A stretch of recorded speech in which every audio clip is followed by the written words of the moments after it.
Hi everyone, so today I'm bringing a bit of my scrapbooking or my memory book making techniques into a card making tutorial. So I've used the Party Animals kit from Nitwits and I'm using something I haven't used before, which is called the Whatnots. And the Whatnots are basically toppers made to card front sizes so that you can just print off and make a card straight away. So I've used the Whatnots to make an Aperture card. So in this video I'm going to be showing you how to do this mitering technique to just frame it, and it's really easy. Cuts down on the measuring and things like that. So please watch the video, have a go, share your examples if you have a go with me in Paper Crafting with Paul, which is on Facebook. I'll have a link below, and click that thumbs up and the subscribe button if you haven't done so already. I'd really appreciate it. So grab some paper, grab some card, and let's get going. So to make this card, as I said, I'm going to be using one of the Whatnots from Nitwits, and this is from the Party Animal kit. And I'm going to be making a 5x7 card. So I've just altered the size, so it's just 1/4 of an inch smaller. So it's now 6 3/4 by 4 3/4. And I printed off some of the coordinating paper.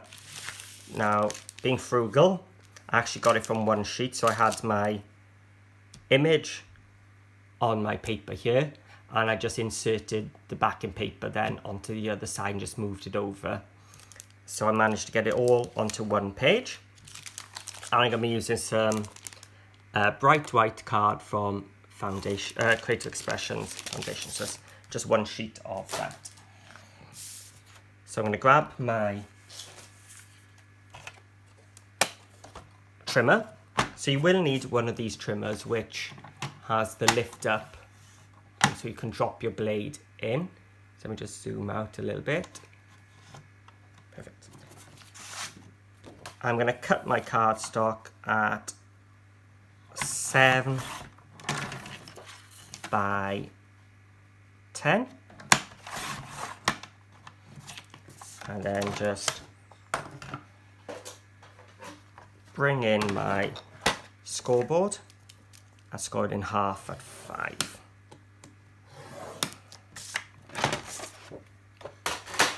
So that's just a regular 5x7 card base. So let's bring back the trimmer. So this is the technique I usually use in my scrapbooking. I thought, well, let's use it in our cards as well.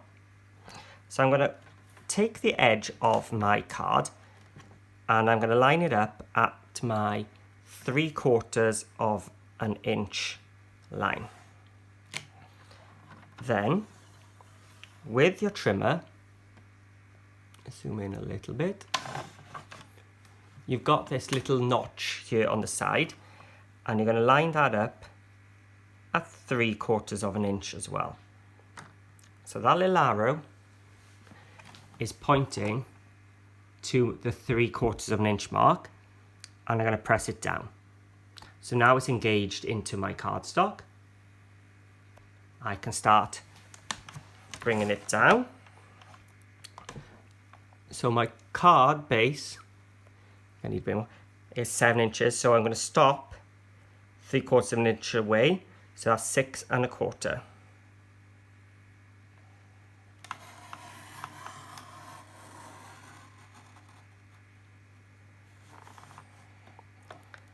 And lift. So now I'm going to take my score line and line it up with 3/4 of an inch. Now I can't see it at the top, so I'm going to line it up with 3/4 of an inch down here. And again, engage at 3/4 and down to 6 1/4. So I'm going to turn it around. I'm going to place the base of my cardstock at 3/4 of an inch. Engage it at 3/4 again. And this time we're stopping at 4 1/4. But what you've also got this time is this side As soon as it gets to that cut line you can see there, just stop. And again at this side.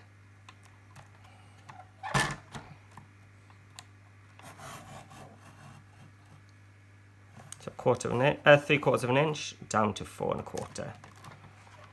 And then your aperture will fall out. Now we can fold that score line we did earlier. And you'll see now this image will just go onto the back. So I'm just going to take some black soot distress ink. I'm just going to rub it around the outside. That just hides any white bits that I might have missed when cutting it out, and just sort of tidies up the edge. But it's also going to tie in what I'm going to do on the front. So let's put some glue. Block, let me just get my little pin. So I printed this on some white ice matte photo paper.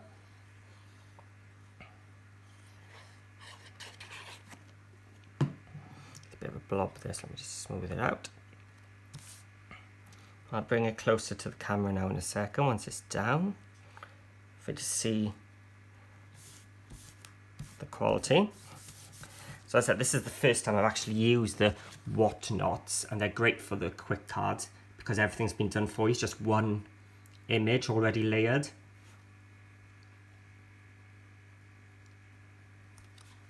So really good for those quick last minute things. I know there's some square ones as well, so they can be really good when I need to cover a front of a square card. So let's get that paper we had earlier, and I'm going to cut it into strips 1/2 inch wide. Ooh, let me just get rid of the white first. There we are.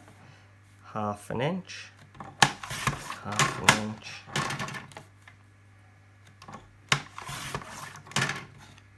1/2 inch. 4 will be plenty. And now I'm going to cut it, well, 2 of the strips to 6 3/4.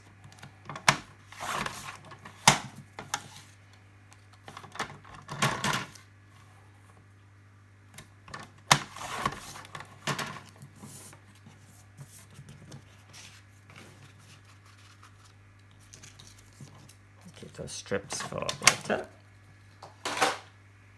And I'm going to bring in my distress ink.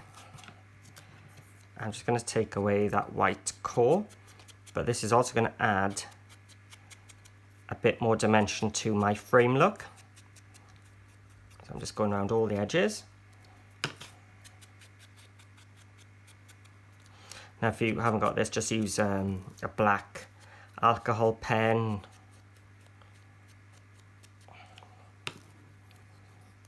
And I think you can already see how it makes it pop.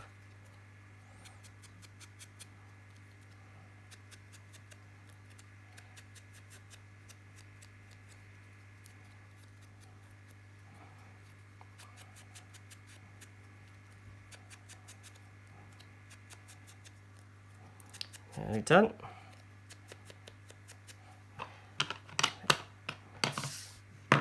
So now I'm going to glue these strips down the sides.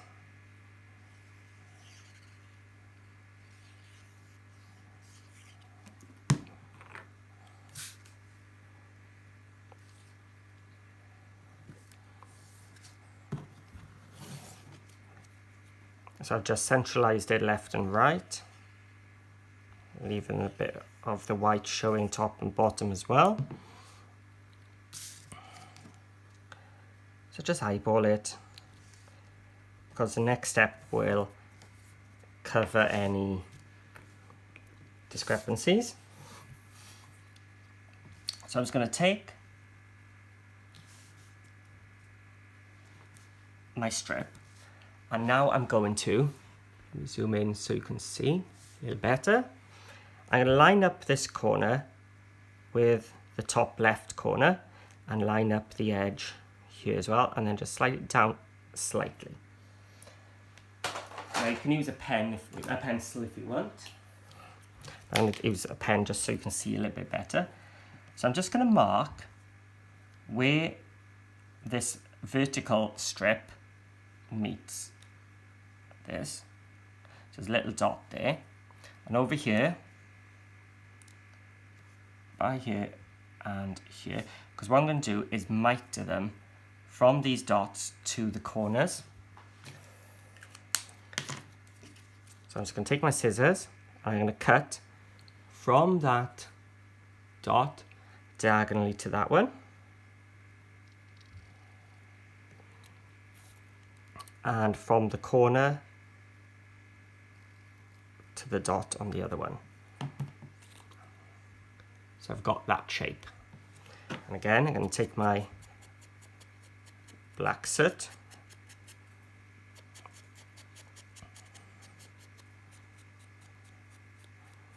I'm going to run it all the way around.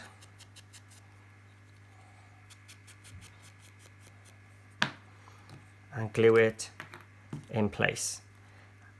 And because instead of doing any measuring, I've actually used this card or these strips, it'll fit perfectly across.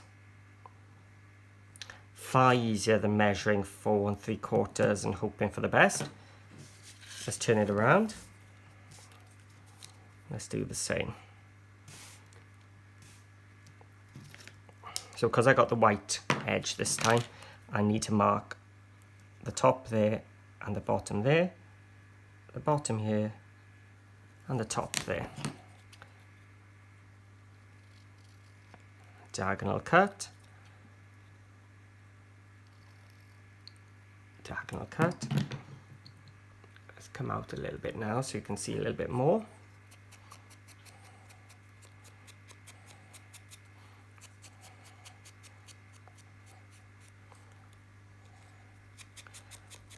More distress ink.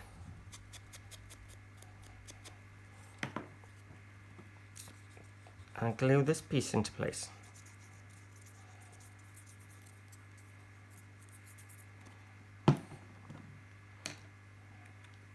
So of course this can be adapted to any rectangle or square card you may wish to make if you wanted to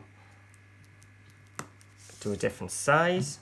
I think 5x7 is a nice easy one to work out the measurements for, which is why I chose it. Plus I like that size as well. So we've got our aperture and our whatnot inside. Now just to give an extra bit of dimension, I'm going to just take my distress ink and I'm just going to frame it a little bit more. And this gives the illusion of like a double frame.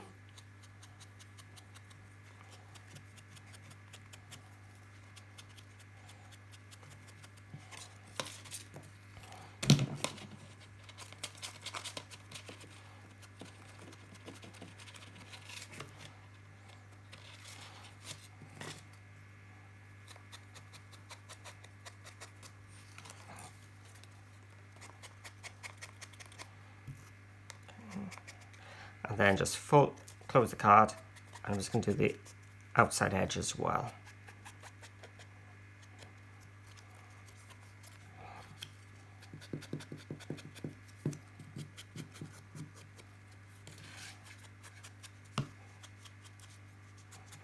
And there we have a mitered Aperture card.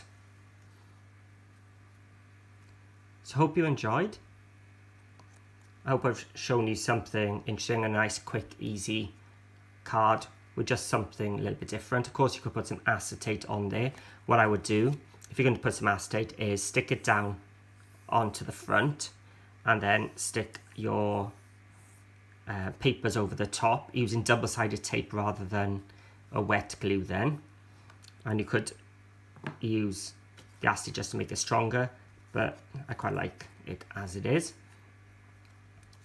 So if you've enjoyed this and you do give it a go, I'd love to see what you make. So please share a picture in my Facebook group, Paper Crafting with Paul. And if you haven't done so already, please hit that subscribe button and help me build my channel. And I love reading your comments as well. So please have a look below, type a little comment, tell me what you think. And hopefully see your examples over in Paper Crafting with Paul, which I'll link below as well. So thanks for watching, happy crafting, and see you all again soon.